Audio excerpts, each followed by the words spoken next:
साथियों, राष्ट्र की सुरक्षा के लिए हमारी सेनाएं, एयरफोर्स हो, नेवी हो, आर्मी हो, हमारे जवान दिन रात डटे रहते हैं, जान की बाजी लगा देते हैं।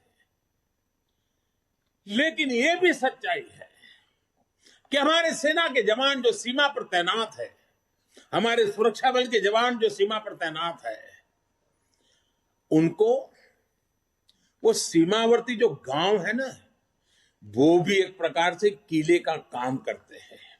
और उन सीमावर्ती गांवों का देशभक्ति का जज्बा भी अद्भुत होता है। अभावों के बीच, संकटों के बीच, मुसीबतों के बीच सीमा पर रहने वाले छोटे गांव के लोग दिन रात देश की रक्षा के लिए सजग रहते हैं। अब समय आ गया है कि हमें हमारी राष्ट्र रक्षा की जो नीतियां हैं, उसमें सीमावर्ती गांवों के नागरिकों की शक्ति को पहचानना होगा, उनके अहम रोल को जानना होगा।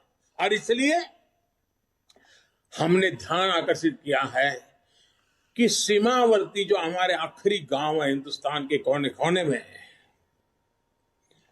उन गांवों को विकास की यात्रा में पीछे नहीं रहने देना है। इस वजह से हम वर्षों से सीमावर्ती गांवों से पलायन होते भी देख रहे हैं। किसी भी देश की रक्षा के लिए यह पहलू ठीक नहीं है।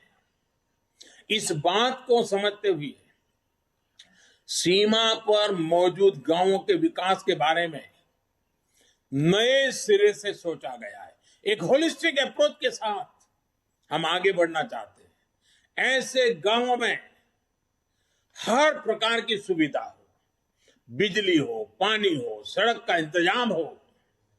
इसके लिए बजट में विशेष वाइब्रेंट विलेज प्रोग्राम का ऐलान किया गया है।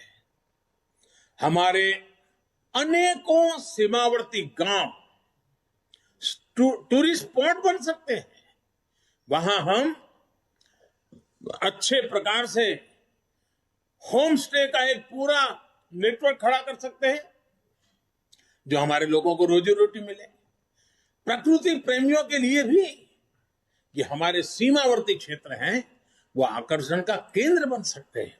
और मैंने तो गुजरात में कच्छ में रणोत्सव करके देखा है कि अगर उन आखिरी गांवों को हम वाइब्रेंट बना दें तो सुरक्षा की दृष्टि से भी बहुत लाभ होता है। अब हमारा उत्तराखंड देखिए, उसकी सीमा ऊपर के गांव, हमारा लेह लद्दाख देखिए, हमारा अरुणाचल देखिए। ये वाइब्रेंट विलेज प्रोग्राम इन सभी गांवों को बहुत मदद करेगा। इसके साथ साथ होलिस्टिक अप्रोच होने के कारण एनसीसी का भी एक नया विचार हुआ है।